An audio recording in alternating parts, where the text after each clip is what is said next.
Now, Nigeria's tax bills before the National Assembly have been generating quite a buzz recently. This is as the present administration proposes some reforms in the country's tax administration. This includes increments in VAT from 7.5% to 10% by 2025, with further increases to 12.5% from 2026 to 2029 and 15% from 2030 onwards. VAT exemptions on oil and gas exports, crude petroleum oil and feed gas, as well as goods purchased for humanitarian projects and baby products, among others. Other bills at the National Assembly have to do with company tax, excise, and telecom tax. But what seemed to draw more attention is the sharing formula for VAT. At this point, we have Mathew Olusanya Gbonjubola, Coordinating Director, Compliance and Enforcement, Federal Inland Revenue Service, to take us through these issues. You're welcome to the program, sir. Thank you. All right, can you take us through some of these reforms, particularly the bills at the National Assembly? Thank you very much. There are 4 bills before the National Assembly meant to overhaul the entire tax space.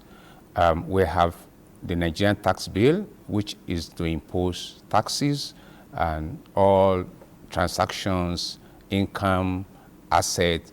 And then we have a tax administration bill, which is going to provide the processes, the procedures to be adopted by the relevant tax authorities. And then we have a bill to establish a Nigerian tax revenue service, a Nigerian revenue service, which is going to be the successor to the current Federal Revenue Service. And then the 4th one is to establish a joint revenue board, which will comprise of all the states' internal revenue services and the Nigerian Revenue Service when the law is enacted. So those are the 4 bills that we have in the space. And probably as a background for every Nigerian to understand why this. Most of the tax laws that we have today, number one, they are very numerous, unlike what you find in other parts of the world where tax laws are usually 1 or 2. For us, we have several. We have more than a dozen of them. Number 2 is that a lot of the taxes have been with us for a very long time. For example, if you take the Stamp Duties Act, it actually started in 1903. And the major reform, the latest reform that was done was in 1938 by the 1938 Stamp Duties Ordinance. If you take the Petroleum Profit Tax Act, for example, it was enacted in 1957. So most of our laws are very old and therefore are not able to keep pace with the way modern business is run. Even also when you look at the most recent of our laws is the VAT law, which was promulgated in 1993. As at 1993, we had no internet, no telephone service like we have it today. We don't have mobile access and all of that. So all of this have changed, and therefore the laws also have to change to keep pace with our modern living, with the modern way of doing business, and all of that. That's just a brief background on the laws. That's great. So what benefits are there for Nigerians and businesses in these tax bills? Yeah, thank you very much. The 4 bills, and particularly the 2 taxing laws that have been proposed, are of immense benefit to Nigerians. And let's start with businesses. We know that with businesses come employment, and that's where most people get income, and which they can spend and take care of basic issues of life. Now, in the current legislation that we are running, businesses are going through a lot due to some of the things you have said on this program. Inflation is very high. Sourcing foreign exchange is a difficulty.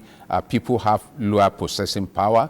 And so it is becoming discouraging for many businesses to continue to operate in Nigeria. But in the current bills that we have before the National Assembly, one of the things that have been done remarkably is to reduce the burden on small and medium-sized businesses.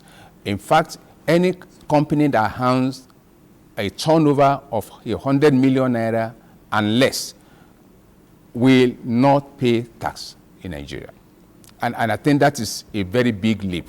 And paying tax on income, they will not.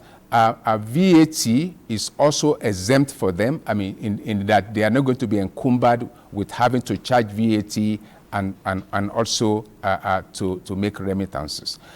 For individuals, I think we have a lot of benefits. For example, VAT has been exempted from most, if all basic items, not even most, from all of them, including food items, housing, baby products, healthcare, education, public transportation. All of this has been exempted from VAT.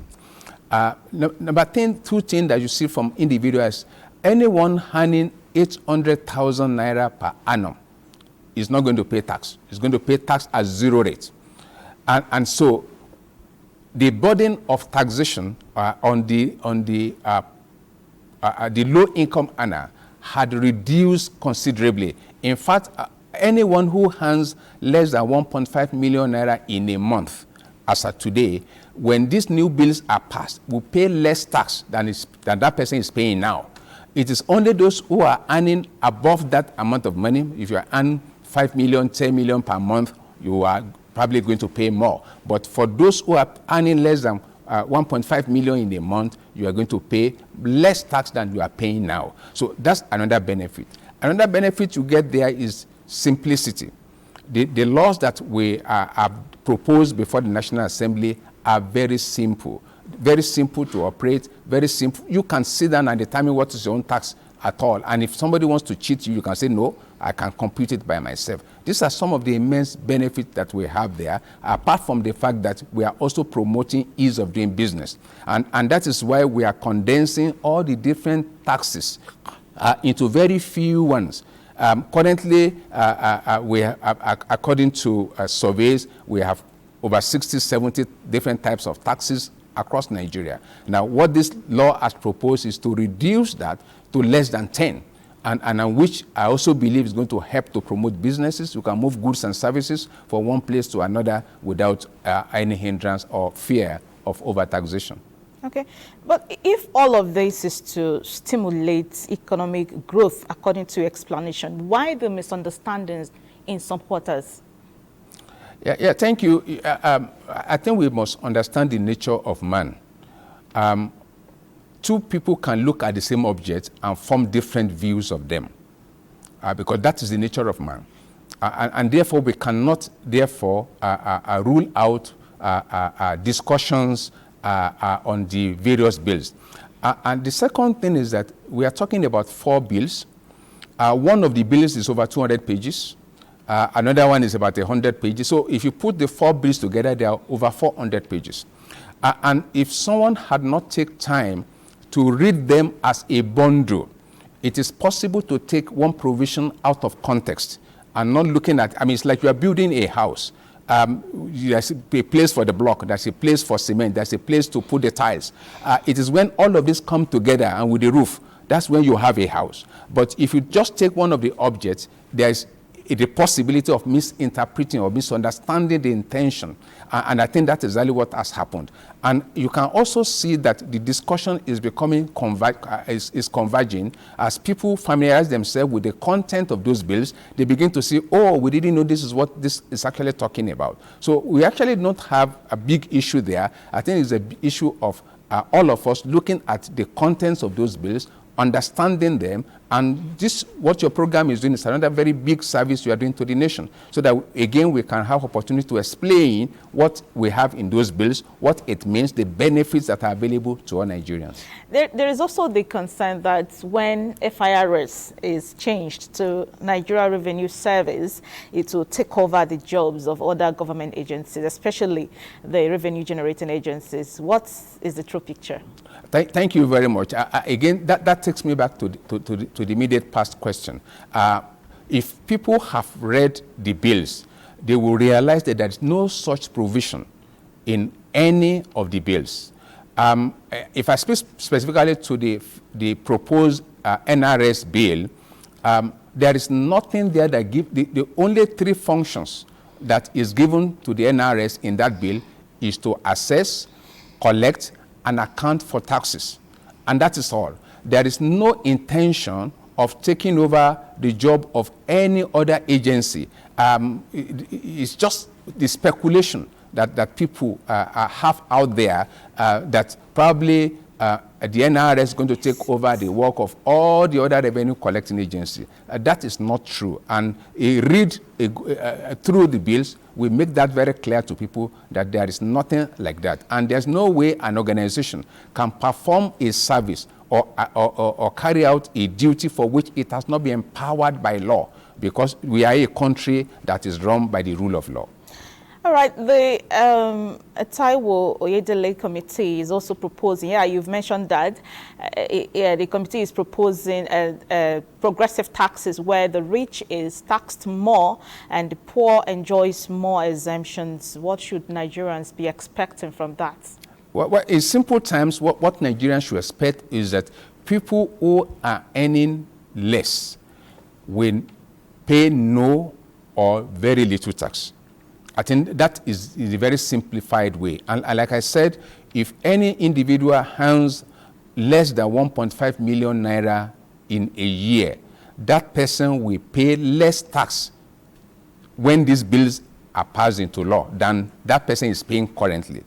If anyone earns 800,000 and below, that person will not pay 1 kobo as a tax when these bills are passed into law. And what that does is that it frees the little income that is available to the lower income earners, and then they can spend their money on educating their children, taking care of basic items, taking care of their health, and also be able to aspire to do businesses and earn more. But once you begin to earn more, then by the natural design of things, by God himself, it is the rich who takes care of the poor. The strong takes care of the weak. And that's exactly what we have proposed in these bills. Fair enough. But in terms of understanding and compliance to payment of taxes, what is your appeal to the tax public?